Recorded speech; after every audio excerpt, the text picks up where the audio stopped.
बोध एवं आत्मबोध। अतः सुसुप्तावस्था का अहं किमपि न जानामि, सुखेन मया निर्दानुभूयते इति सुप्त्यवस्था कारण शरीराभिमानी आत्मा प्राज्ञ इत्युच्यते। अनुवाद: स्वप्न के अनंत सुसुप्ति अवस्था क्या है? मैं कुछ नहीं जानता, सुख से निद्रा का अनुभव कर रहा हूँ, यह सुसुप्ति अवस्था है। इस समय कारण शरीर का अभिमान करने से आत्मा प्राज्ञ कहा जाता है। व्याख्या: जागृत अवस्था में ज्ञान इंद्रियों के माध्यम से होता है, स्वप्नावस्था में यह ज्ञान मन से उसकी वासना अनुसार होता है, जबकि सुसुप्तावस्था में मन भी सुप्त हो जाता है, जिससे इसमें सांसारिक ज्ञान का अभाव हो जाता है।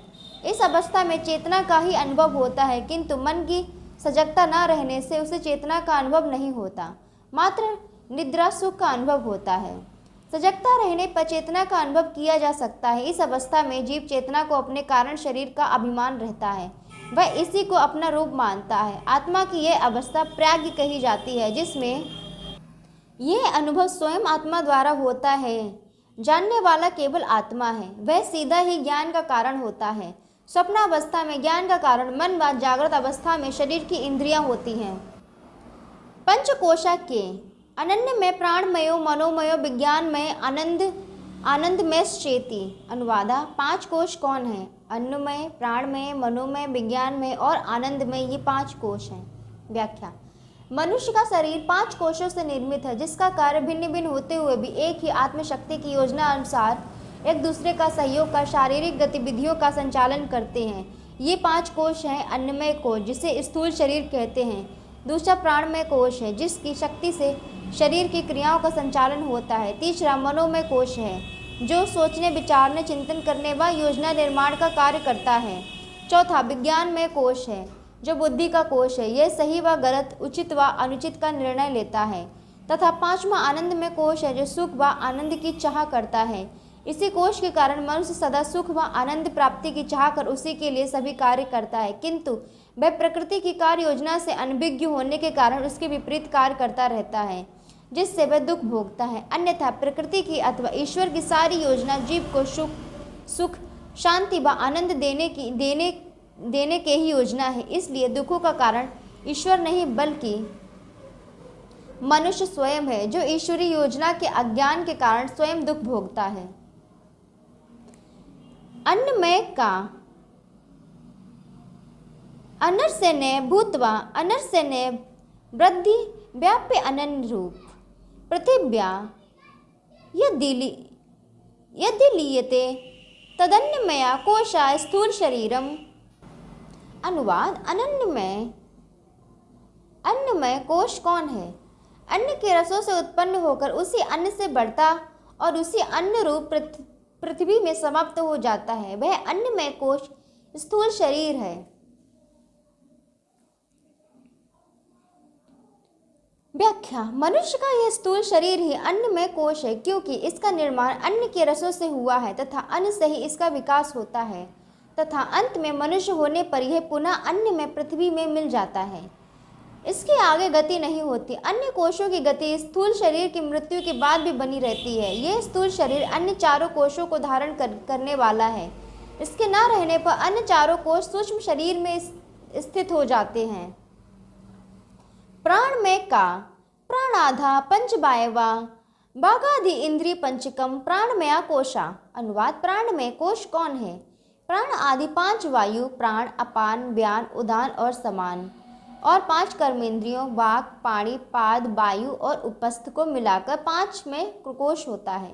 व्याख्या: शरीर में सक्रियता का कारण यह प्राण शक्ति है, जो चेतन आत्मा की शक्ति है। आत्मा इसी शक्ति की सहायता से शरीर में चेतना का संचार करती है। यह प्राण शक्ति शरीर में पांच स्थानों पर रहकर पांच प्रकार से कार्य करती है, जिससे इस एक की शक्ति को पांच नामों से पुकारा जाता है, जिन्हें प्राण, अपान, व्यान, उदान और समान कहा जाता है। शरीर में पांच कर्मेंद्रियां हैं: वाणी, हाथ, पांव, गुदा और लिंग। ये पांचों प्राण शक्ति से ही सक्रिय होकर कार्य करती हैं। प्राण शक्ति के अभाव में ये निष्क्रिय हो जाती हैं। मनुष्य की आत्मचेतना उसकी ज्ञान शक्ति है व प्राण शक्ति उसकी क्रिया शक्ति है। शरीर की समस्त क्रियाओं का आधार यह प्राण शक्ति ही है। आत्मा की ज्ञान शक्ति स्वयं कोई क्रिया न करके प्राण शक्ति के माध्यम से क्रिया करती है। इसलिए पांचों कर्मेंद्रियां व प्राण शक्ति मिलकर ही प्राणमय कोश कहा जाता है, क्योंकि बिना कर्मेंद्रियों के वह भी स्वयं कोई कार्य नहीं कर सकती। कर्मेंद्रियां उसका वाहन है। ज्ञानेंद्रियों का कार्य केवल ज्ञान प्राप्त करना है, जो आत्मशक्ति से होता है, जो ज्ञान में है, किंतु क्रिया का आधार उसकी प्राण शक्ति है, जिससे कर्मेंद्रियां सक्रिय होकर कार्य करती है। अकेले ज्ञान से कर्म संभव नहीं होते, किंतु बिना ज्ञान के कर्म को दिशा निर्देशन नहीं मिलता। दोनों मिलकर ही कर्मों का कारण बनते हैं। मनोमया कोशा का मनुष्य ज्ञानेन्द्रिय पंचकम मिलित्वा भवति सा मनोमया कोशा। मनोमया कोश क्या है? मन तथा 5 ज्ञानेंद्रियां मिलकर मनोमय कोश होता है। व्याख्या। आत्मा में दोनों प्रकार की शक्तियां विद्यमान हैं। एक है उसकी ज्ञान शक्ति व दूसरी उसकी क्रिया शक्ति। ज्ञान शक्ति के विकास से मन की रचना होती है तथा क्रिया शक्ति के विकास के लिए प्राण शक्ति का आविर्भाव होता है, जिससे कर्मेंद्रियों की सहायता से वह कर्म करती है। मन की शक्ति 5 ज्ञानेंद्रियों श्रोत, त्वचा, चक्षु, रचना तथा घ्राणेन्द्रिय की सहायता से सृष्टि के विषयों का ज्ञान प्राप्त करती है। इसी ज्ञान से मन का विकास होता है। यह मन भी स्वयं आत्मा नहीं है, बल्कि आत्मा का एक उपकरण मात्र है, जो जड़ प्रकृति तत्वों से निर्मित होकर आत्मचेतना से सक्रिय होकर ज्ञान प्राप्ति का माध्यम बनता है। शरीर की समस्त क्रियाओं को यह अपनी ज्ञान शक्ति से ही नियंत्रित करता है। क्रिया शक्ति का नियंत्रण भी इसी से होता है, अन्यथा अनियंत्रित क्रिया शक्ति जीवन का अभिशाप ही बन सकती है। यह मन विषयों से प्रभावित होकर ही आत्मिक ज्ञान को विस्मृत कर जाता है, जिससे वह कुमार्गगामी होकर सभी प्रकार के दुखों का कारण बन जाता है।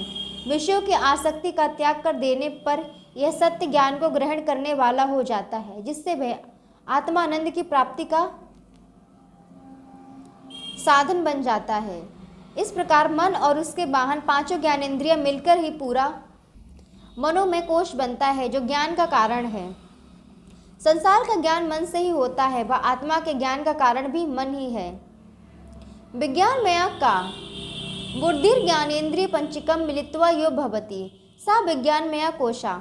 अनुवाद। विज्ञानमय कोश क्या है?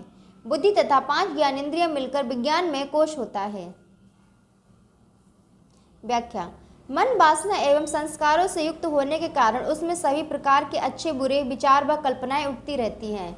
उनमें से किसे क्रियान्वित करना है व किसे नहीं करना है, ये क्या उचित है व क्या अनुचित है, इसका निर्णय बुद्धि करती है। बुद्धि भी जड़ प्रकृति से निर्मित है, किंतु आत्मचेतना की शक्ति से कार्य करती है। 5 ज्ञानेंद्रियों द्वारा जो कुछ देखा, सुना व अनुभव किया गया है, उसका प्रथम ज्ञान मन को होता है। फिर क्या अच्छा है व क्या बुरा है, क्या हितकारी है, क्या अनिष्टकारी है, क्या ग्राह्य है व क्या त्याज्य है, इसका निर्णय बुद्धि करती है। यह बुद्धि ज्ञानेंद्रियों द्वारा प्राप्त ज्ञान का ही निर्णय लेती है। इसलिए ये 5 ज्ञानेंद्रियां व बुद्धि मिलकर ही विज्ञानमय कोश कहा जाता है। बुद्धि के अभाव में मन किसी निश्चय पर नहीं पहुंच सकता। निश्चय करना बुद्धि का कार्य है। आनंदमया कोशा का एवमेव कारण शरीर भूता विध्यास्त मलिनम सत्वम प्रियादिवृत्ति सहितम सत आनंदमया कोशा। अनुवाद। आनंदमय कोश क्या है? पूर्व प्रतिपादित कोशों के समान ही कारण शरीर रूप अविद्या में सत्व गुण रजवा तम गुण से युक्त हो प्रिय मोद प्रमोद वृत्ति सहित आनंद भोग काल में प्रतीयमान आनंदमय कोश है। व्याख्या। शरीर में जो 5 कोश है, उनमें अन्नमय कोश स्थूल शरीर सबसे स्थूल है। इसके बाद प्राणमय, मनोमय व विज्ञान में क्रमशः सूक्ष्म है तथा आनंदमय कोश सबसे सूक्ष्म है, जो आत्मा के सर्वाधिक निकट है। किंतु ये 5 ही जड़ प्रकृति से निर्मित होने से स्वयं आत्मा नहीं है, बल्कि आत्मशक्ति से सक्रिय हैं। जब आत्मा प्रकृति के सत्व गुण से संयुक्त होती है तो वह शुद्ध होती है, किंतु जब उसमें रज व तमो गुण का योग होता है तो उससे कारण शरीर का निर्माण होता है, जो अविद्या रूप है। यह आनंदमय कोश प्रिय मोद प्रमोद वृत्ति वाला होता है। मनुष्य को जहाँ जहाँ आनंद का अनुभव होता है, वह इसी कोश के कारण होता है। अन्य 4 कोशों से आनंद की अनुभूति नहीं होती। आत्मा स्वयं आनंद स्वरूप है। उसके निकट होने के कारण ही उस आनंद का काफी अंश इसमें व्याप्त रहता है, जिससे यह भी आनंद की अनुभूति कर सकता है। आत्मा इससे भी भिन्न परमानंद की अवस्था है, इसलिए इस कोश का अनुभव होना आत्मा का अनुभव नहीं है। यह प्रकृति का ही हिस्सा है।